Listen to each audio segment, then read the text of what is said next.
already relocated.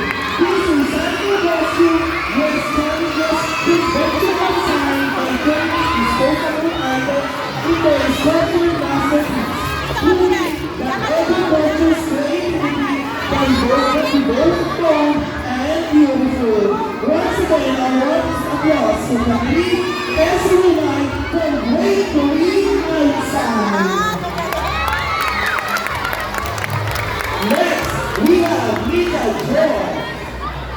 Mika Joy embodies an eco-rainbow princess, covered in a creative costume made from recycled materials.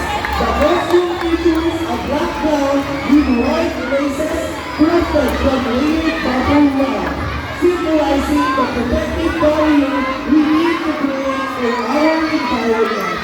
This innovative design showcases the importance of reusing and recycling in protecting our planet. Their costume represents nature and sustainability. Once again, the Great Green Department, we have Great Green.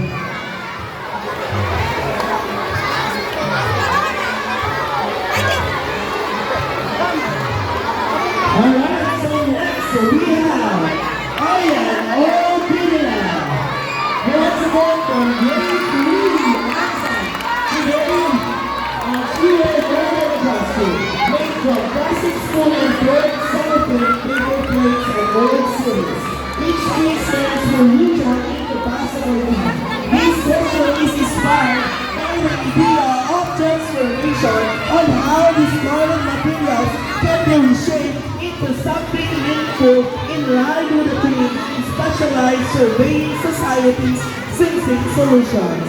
It shows that waste is not an end, but a beginning. This costume raises environmental awareness by turning what pollutes into something that inspires, proving that creativity thrives in resourcefulness, and that solution often lies on how we reshape what we already have. Once again, Ayan Opina from Great Green Outside. Usap kayo! Next, we have Israel Karen Escacana from Great Green. The design for young adventurers. This is a suit is an excellent way to introduce our child to the wonders of space and nature. Their dreams of becoming a future astronaut or rocket scientist. Astronaut costume promotes creativity and environmental awareness when it is crafted from recycled materials.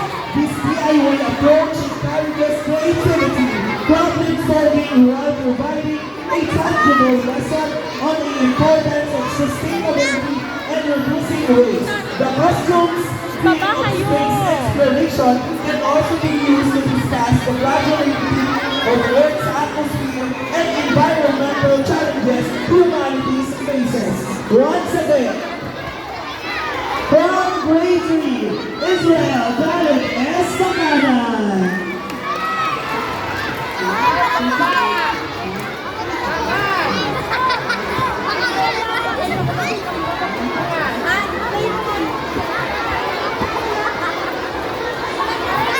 Next, we have Zia Dino Escala from Great Green. Zia costume was created to make from repurposed and recycled materials. Primarily bottle caps, coffee wrappers, and kahon shells. The crown consists of kahon shells, old Lego toys, bottle caps, and popsicles covered with gold paint.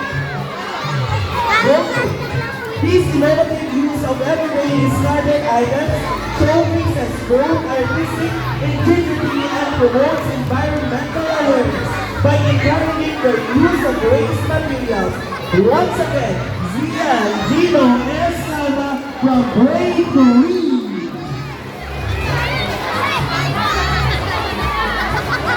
Next, again from Great Green, we have Leonard Jessel P. Pizarrosa. The costume was inspired by the popular Philippine TV show Encantadia. It was designed to the likeness of Silent Lamara's dragon that symbolizes fire. The costume was made with straw, paper plates, butterflies, and plastic spoons. Just like the fire, the costume portrays a strong desire and passion to promote sustainability through reduce, reuse, and recycle practices to manage waste.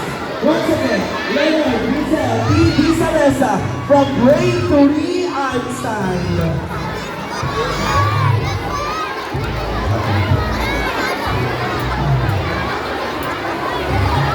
Next, we have Anika Saihan C. Maravilla from Grade 3 Department.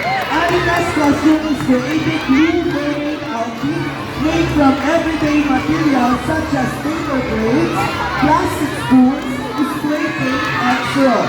The scale of the learning page were designed using flat and heated paper plates, while plastic spoons were reshaped and arranged to streamer-like motion feelings. The straw were added as decorative accents and clothes made by glue the entire costume to match with the color of the sea.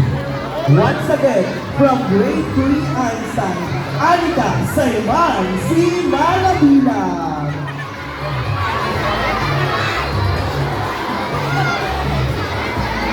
And of course, again, from Grade 3, we have Jessie, Brianna, and Katarina. So once again, in a world of nothing green, a little princess arrives. Our very own Barbie of the day.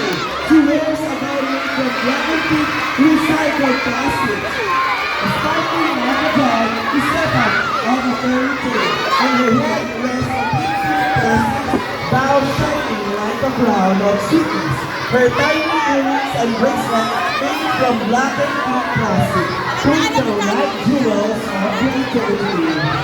Once again, Jessie, Brianna, and Katarina from Grade 3 Outside.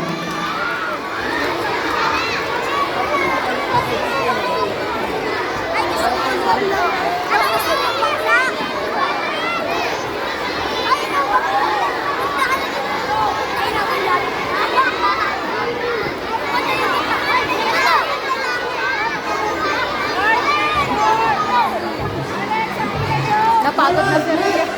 Another from Grade 3 Outside, we have Tomas from Ramos. Tomas from Ramos again.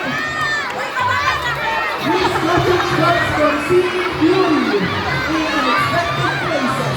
It's made from recycled materials like cotton, used papers, soft cups, bubble wrap, and cycle.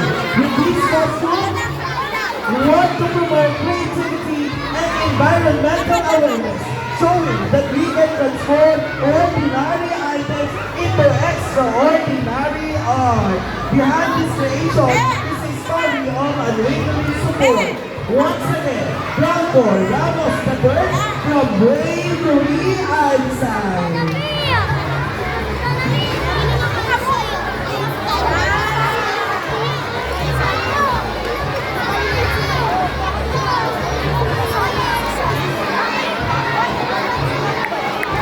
Alright, next, we have Rob, Francesca, and Tormanejo. The costume is made from recycled materials like plastic spoons, straws, and bottle caps. The ball looks like flower petals, symbolizing beauty and change. The wonders and sound dance like words of love, inspired by festival and the brightness of song. The design shows how waste can be turned into something beautiful and creative. Once again, of course, the costume reflects the field by showing how waste can be turned into creative solutions. The design, inspired by stars and space, symbolizes looking beyond challenges and finding sustainable action for society. Once again, Rob, Francesca, and Tormanejo from Grade 3 Einstein.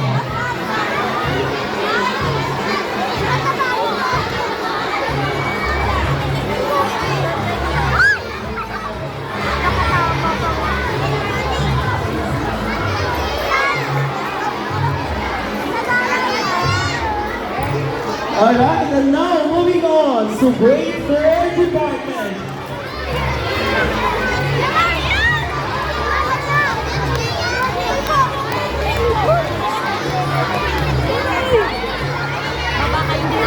Alright, so next we have Marian Armadamba from grade 4. The project inspired by the urgent to give a voice to the environment. Its materials tells a story from everyday ways to provide